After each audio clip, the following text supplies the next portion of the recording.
നമുക്ക് ഇന്ന് എന്താണ് ആവശ്യം? നമ്മുടെ കുടുംബങ്ങൾക്ക് ഇന്ന് എന്താ ആവശ്യം? നമ്മുടെ കൂട്ടായ്മകൾക്ക് എന്താ ആവശ്യം? ഈ ശക്തി പ്രാപിക്കണ്ടേ? ഈ ശക്തി ഏറ്റെടുക്കണ്ടേ? എന്തിനാ കർത്താവ് ഈ കൂടാരത്തിലേക്ക് കൊണ്ടുവന്നത്? 2 പാട്ടും പാടി 3 ഹല്ലേലൂയ പറഞ്ഞ് പോകാനാണോ? ആത്മാവിന്റെ ശക്തി ഏറ്റെടുക്കുവാൻ, നീ ആത്മശക്തിയാൽ നിറയുവാൻ, ആത്മാവിന്റെ ശക്തിയിൽ നിന്നെ പുതുക്കുവാനാണ് സർവശക്തരായ കർത്താവ് എന്നെയും നിന്നെയും ഈ കൂടാരത്തിലേക്ക് കൂട്ടിക്കൊണ്ടുവന്നിരിക്കുന്നത്. എന്റെ സഹോദരങ്ങളെ ശ്രദ്ധിക്കണം. നമ്മുടെ പ്രാർത്ഥനയിലൂടെ, ദൈവരാജ്യത്തിന്റെ ശുശ്രൂഷകൾ വഴി, നമ്മുടെ സുവിശേഷ വേല വഴി, നമ്മുടെ മധ്യസ്ഥ പ്രാർത്ഥന വഴി നരകത്തിനൊരു നഷ്ടവും സ്വർഗത്തിനൊരു ലാഭവും ലഭിക്കുന്നില്ലെങ്കിൽ ഈ ജീവിതം കൊണ്ട് പിന്നെ വല്ല പ്രയോജനമുണ്ടോ? ഇങ്ങനെ ജീവിച്ചു പോവാന്നല്ലാതെ ജനിച്ചു പോയില്ലേ ബ്രദറെ, ജീവിക്കണ്ടേ? അതിനാണ് കർത്താവ് വിളിച്ചിരിക്കുന്നത്. നമ്മുടെ ശുശ്രൂഷയും നമ്മുടെ പ്രാർത്ഥനകളും നമ്മുടെ മധ്യസ്ഥതയും നമ്മുടെ കൂട്ടായ്മകൾ വഴി സ്വർഗത്തിന് വലിയ നേട്ടവും നരകത്തിന് വലിയ നഷ്ടവും സംഭവിക്കണം. ഇത് സംഭവിക്കണമെങ്കിൽ സഹോദരങ്ങളെ, ഞാനും നിങ്ങളും ഈ നാളുകളിൽ ആത്മാവിന്റെ അധികമായ ശക്തി ഏറ്റെടുക്കണം. ഞാൻ നിങ്ങളോട് പറയട്ടെ, അതീവ ജാഗ്രത വേണം നമുക്കിനി. നമ്മുടെ ആത്മീയ ജീവിതത്തെ ലാഘവമായി കാണരുത്. കർത്താവ് തന്നിരിക്കുന്ന ഈ ശുശ്രൂഷ വിളിയെ, ദൂത് ഇത് നമുക്കുള്ള ദൂത. കർത്താവ് തന്നിരിക്കുന്ന ഈ ശുശ്രൂഷ വിളിയെ നിസ്സാരമായി, ലാഘവമായി, അലംഭമായി കാണരുതെന്ന് ആത്മാവ് പറയുന്നു. അത്രയും ഉന്നതമായൊരു വിളി ലഭിച്ചവരാ നമ്മള്. കരമടിച്ച് കർത്താവ് നന്ദി പറഞ്ഞോ. നമ്മൾ എങ്ങനെയെങ്കിലും ഈ മാർഗത്തിലേക്ക് വന്നവരാണോ?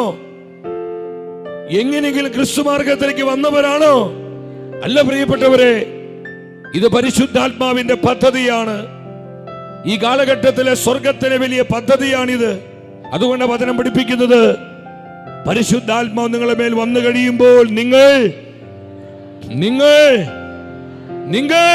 ശക്തി പ്രാപിക്കും. പറഞ്ഞേ, നിങ്ങൾ ശക്തി പ്രാപിക്കും. ആ ശക്തിയെ കുറിച്ച് നമ്മൾ ചിന്തിക്കാൻ പോണത്. ഹല്ലേലൂയ പറഞ്ഞേ, ഹല്ലേലൂയ ഹല്ലേലൂയ.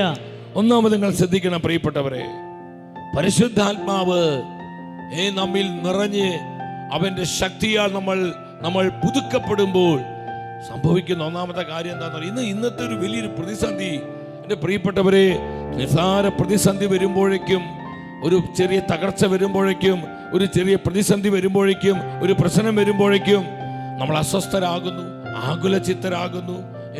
നമുക്ക് കഴിഞ്ഞ നാളുകളിൽ നടത്തിയ കർത്താവിൻ്റെ പരിപാലനയും കർത്താവിൻ്റെ കാരുണ്യവും കർത്താവിൻ്റെ വിശ്വസ്തതയും കർത്താവിൻ്റെ പ്രൊവിഡൻസ് ഒക്കെ നമ്മൾ അറിയാതെയോ മറന്നു പോകുന്നു. ശ്രദ്ധിക്കണമേ, പരിശുദ്ധാത്മ നമ്മളെ സഹായിക്കുന്ന ഒന്നാമത്തെ കാര്യം എന്താ? പ്രതിസന്ധികളെ അതിജീവിക്കുവാനുള്ള ശക്തി ആത്മാവ് പ്രദാനം ചെയ്യുന്നു. അതാണ് നിങ്ങൾ വളരെ ശ്രദ്ധിക്കണം. എന്താണ് ഒന്നാമത്തെ കാര്യം? എന്താണ്? പ്രതിസന്ധികളെ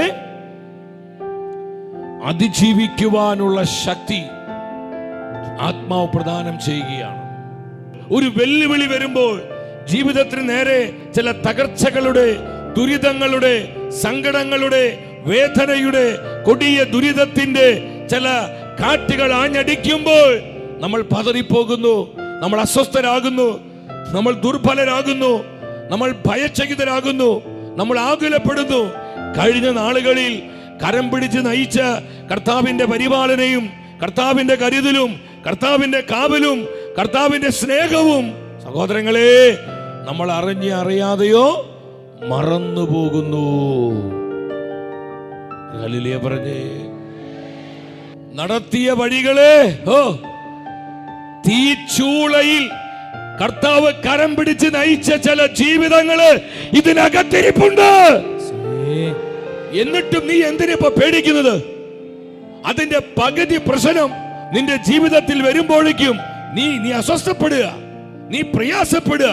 ഇതെങ്ങനെ പരിഹരിക്കും, ഇതെങ്ങനെ മാറിപ്പോകും, ദൈവമേ ഈ പ്രതിസന്ധി ആയല്ലോ, ജീവിതം വഴിമുട്ടി നിൽക്കുന്നു എന്നൊക്കെ നീ ശങ്കിച്ച് അസ്വസ്ഥപ്പെട്ട് പലപ്പോഴും കർത്താവിന്റെ പരിപാലന, കർത്താവിന്റെ വിശ്വസ്തത, പ്രിയ ദൈവത്തിന്റെ പൈതലേ, നീ മറന്നു പോകുന്നില്ലേ?